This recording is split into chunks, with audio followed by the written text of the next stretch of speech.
Hi everyone, it's Katrina. Number 10. Mysterious Shipwreck. In October, a mysterious wooden shipwreck appeared along the Baltic Sea coast in Latvia. A group of locals noticed the planks poking up through the sand and expected to find some small boards. Much to their surprise, it was an entire ship. Measuring roughly 40 feet long, the vessel is made of oak timber planks and copper nails, which were common features of 19th century Royal British Navy ships. At some point in time, the ship was likely covered in copper plates, which would have protected the wood from mollusks, shipworms, and saltwater corrosion. Equipped for long-distance travel, it was likely a warship or a merchant vessel. The ship was sturdy enough to withstand the often turbulent Baltic and North Seas, and it may have ventured as far as the tropics, according to a spokesperson for Latvia's National Cultural Heritage Board. The British Royal Navy rapidly expanded its fleet starting in the late 18th century, with each new ship requiring around 4,000 mature English oak trees. A lot of forests were cut down, especially since wood isn't the most durable material, as the archaeologists who dug up the ship would know. The moment it made contact with the air, it began to deteriorate. It will be time-consuming and expensive to preserve, but the government is thankfully stepping in to help. Number 9. Bizarre Dinosaur. Between 72 and 75 million years ago, an armored dinosaur with a bizarre weaponized tail roamed the Patagonia region of what is now southern Chile. Measuring roughly 6.5 feet long, this Cretaceous creature, dubbed Stegosaurus elengasin, was a type of herbivorous dinosaur called an ankylosaur. It somewhat resembled a stegosaurus, minus its tail, which scientists have likened to an extremely flat sword or an Aztec club called a macuitl.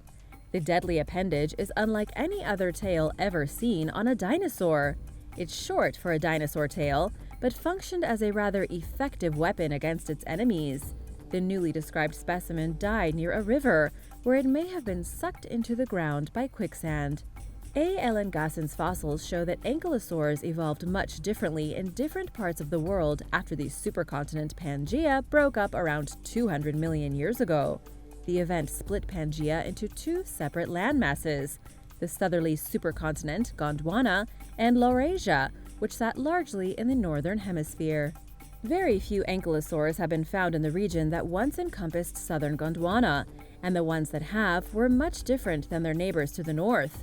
They were smaller, with thinner legs and lighter armor, according to lead study author Sergio Soto Acuña, who told reporters about the discovery. What do you think about this dinosaur? Which dinosaur is your favorite? Let me know in the comments below. Number 8. Human ancestors who walked on 2 feet. Australopithecus sediba was an early relative of modern humans that lived in Africa around 2 million years ago. The first fossils of the species were found in 2008 at the Malapa site outside Johannesburg, South Africa, in a region known as the Cradle of Civilization. They were unfortunately too badly decomposed for scientists to tell if A. sediba walked on 2 feet. More fossils belonging to a female nicknamed Isa were discovered at the same site in 2015. These newer examples consist of one of the most complete lower spines from that early on in the hominid record. In a recent study, researchers determined that A. sediba had a spinal curvature similar to that of a human female, and that the species would have been able to stand and walk comfortably on 2 legs. But they weren't too much like modern humans. The evidence also showed that A. sediba spent a lot of time climbing trees. By studying how our ancestors developed, scientists are not only learning more about the history of human evolution. The findings could potentially help them gain insight into modern-day health issues, like how and why our lower back is prone to injury. It's pretty incredible considering how archaeology and paleontology can provide information that benefits our health today. Number 7. Bronze Age facial reconstruction. Sometime during the Bronze Age, a powerful woman died in what is now southeastern Spain. She was between 25 and 30 years old when she took her last breath and was laid to rest in a burial urn with a silver diadem or a crown atop her head. An array of lavish goods were deposited into the grave, including bracelets, hair pieces, earrings, silver rings, beaded necklaces, a drinking pot, and more. Archaeologists unearthed a ceramic vessel containing the woman's remains in 2014 in an area known as La Almoloya. In it, they also found the skeleton of a man who appeared to have died just a few years before her. The duo hailed from the Bronze Age El Argar culture, which lasted from around 2200 BC to 1500 BC. Researchers don't know who either of them were or how the two were connected, but it's apparent based on the woman's luxurious grave goods that she was a higher-ranking member of their society than the man was. In fact, her community gave her an elite burial even though she had outlived her male partner, suggesting that perhaps the woman's power had nothing to do with the man. Maybe he was her lover. A thorough examination of her skeleton showed that she died with several health conditions, including a missing rib and neck vertebra. Experts recently reconstructed her face, adding a human element to the discovery and making us feel just a little more connected to the past. Number 6. Illegal colonial currency. While sifting through hundreds of old coins at their estate in Northumberland, England, a member of the Wentworth family found a silver coin that was minted in Boston, Massachusetts in 1652. It was probably brought back to Britain by one of the family's ancestors, who settled in New England during the colonial era. A descendant of the settlers named Wentworth Beaumont took the tin full of coins to James Morton, an expert from the London-based Morton and Eden auction house. He noticed the colonial shilling right away, later recalling in a statement that he could hardly believe his eyes. One side of the coin features the letters NE for New England, and the other bears the Roman numeral 12 to reflect its monetary value. Only an estimated 40 of these shillings survive today, and the recently discovered coin is the only one to ever be certified as being in mint condition. It was actually illegal to mint coins in the New World. Settlers were required to trade using wampum and currency from other countries, but they found themselves facing a coin shortage, and the Massachusetts General Court commissioned silversmith John Hull to strike the shillings. The first version of the coin, which is what the Beaumont family found in their attic, was simple and easy to counterfeit, so silversmiths improved the design over time. For the next 30 years, they stamped all the coins they made with the year 1652, so that the British wouldn't suspect that there was still any minting going on. But the authorities found out anyway, and in 1682, King Charles II shut the mint down for being treasonous. The Beaumont family shilling was recently sold at auction to an anonymous buyer for $351,912. Quite a bit more valuable than the illegal shilling was ever intended to be. Number 5. A ferocious prehistoric marine reptile. Back in the 1970s, paleontologists in Boyacá, Colombia, unearthed the partial skull of a prehistoric marine animal resembling a swordfish. The creature was classified as a type of large, extinct aquatic reptile called an ichthyosaur. And while scientists got this part of its taxonomy correct, they accidentally labeled it under the wrong species. In fact, it wasn't until recently that a researcher finally noticed that the fossils represent a new animal.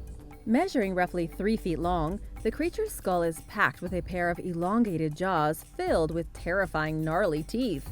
Dubbed Kaitaisuka Sakikarum, it swam in the world's oceans between 115 and 130 million years ago, following the mass extinction that marked the end of the Jurassic period, and it reached anywhere from about 4 to 5 meters long. At the time, Colombia was an ancient biodiversity hotspot, according to researcher Durley Cortés, who spoke with reporters about the discovery. Unlike other ichthyosaurs, which had small, even-sized teeth, the newly identified specimen had teeth that were adapted to catching large prey. These terrifying chompers opened to somewhere between 70 and 75 degrees and were equipped to catch, crush, puncture, and saw through other marine reptiles and big fish. Discoveries like this are imperative for piecing together our murky understanding of how marine ecosystems evolved. Can you imagine coming across a terrifying creature like this while underwater today? Yikes! Number 4. Mysterious mummy. Around 800 years ago, a young adult died in Peru and was mummified before being buried near the coast. The body's preparers wrapped the corpse in cloth, put the person's hands over their face, and tied their limbs and body up with a rope. These rituals were customary among the Andean cultures who lived in the region before the Incas rose to power around 1400 AD. Archaeologists discovered the mummy right outside the capital of Lima earlier this year.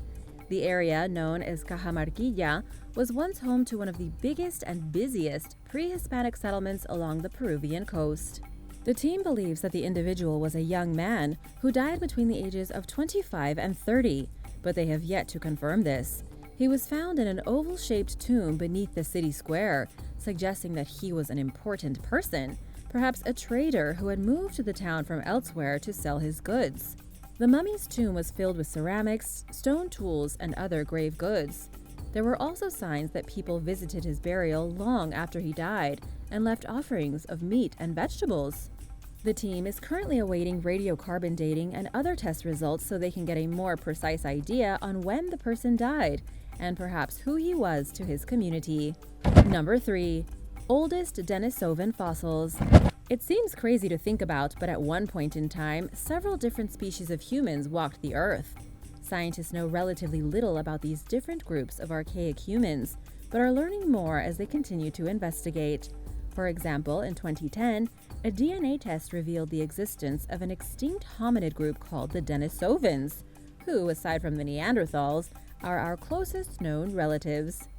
The test results indicated that the denisovans had a Neanderthal-like build and dark features, and much like our extinct cousins, the Neanderthals, they interbred with humans, with some people still carrying denisovan DNA in their blood right now. But for the most part, these ancient relatives of ours are largely a mystery to experts. Fossilized evidence of the denisovans has only ever been found in Siberia and China, but genetic testing indicates that there were several distinct groups of them, and that they may have once been widespread across Asia and Oceania. Scientists recently announced the discovery of the oldest denisovan fossils ever found to date. Like most of the others, they were unearthed inside Denisova Cave in Siberia. Based on the age of the soil they were found in, the bones are around 200,000 years old. They were found among an array of other artifacts that have never been mixed with Denisovan remains until now, including animal bones and stone objects that may have been used as tools. The team plans to study these items more closely to determine any connection they may have had with the Denisovans. So far, it appears as though the ancient hominids ate well during that time period, which was marked by a warm climate, making the area near the cave ideal for human habitation. They may have also competed with wild dogs and wolves for food and shelter. Could you imagine living back then? That'd be really scary. Number 2. Aztec altar. While excavating at the ancient Aztec capital of Tenochtitlan near modern-day Mexico City, archaeologists found a 16th century altar and a pot full of cremated human remains. By the 16th century, the Spanish had conquered the city. The team that discovered the altar believe it dates back no further than the defeat of the city's Aztec ruler by Hernán Cortés in 1521. Known as the Battle of Tenochtitlan, this skirmish is commonly thought of as the beginning of the Aztec Empire's end. The altar sat inside the courtyard of a family's home. It is here where the family would have held a goodbye ritual of sorts before their culture was destroyed and their lives as they knew them were about to change dramatically. The altar was buried 13 feet below ground, according to archaeologist Mara Becerra, who believes that the family probably concealed it on purpose to keep it away from the conquistadors' view. Becerra theorized that the family was from the indigenous Mexica culture that eventually formed the Aztec Empire. Number 1. Rare Roman mosaic. Jim Irvine was walking around on his father's property in Rutland, England last year during the COVID lockdown when he noticed some unusual pottery. He and his family helped archaeologists excavate the site, where they uncovered a huge Roman mural depicting scenes from Homer's Iliad. Measuring 36 by 23 feet, it's the first mural of its kind ever found in Britain. Anyone else find anything good during lockdown? Let me know in the comments below. Experts believe that the mural belonged to a wealthy homeowner who used it as the floor of his dining room or an entertaining area. Dating back to the 3rd or 4th century, it features images from Achilles' defeat of Hector at the end of the Trojan War. There are 3 scenes. The first depicts the pair fighting, the second shows Achilles dragging Hector's corpse, and in the third, the Trojans are preparing to get Hector's body back by paying his weight in gold. After digging up the mosaic, the team reburied it with plans to retrieve it when they're ready. It's been damaged over the last 1,700 years by fire and building projects, and the archaeologists don't want to risk causing any more harm to it while they figure out their next step. The villa's owner was not only wealthy, he was also well-read, according to project manager John Thomas. He would have been familiar with the classics when he commissioned the mosaic. In addition to the villa, the team found evidence of other ancient structures nearby. They believe that the home was abandoned, then used as a burial site. Thanks for watching! If you enjoyed today's video, be sure to hit that thumbs up button and don't forget to subscribe. Look forward to sharing more incredible discoveries with you. See you soon! Bye!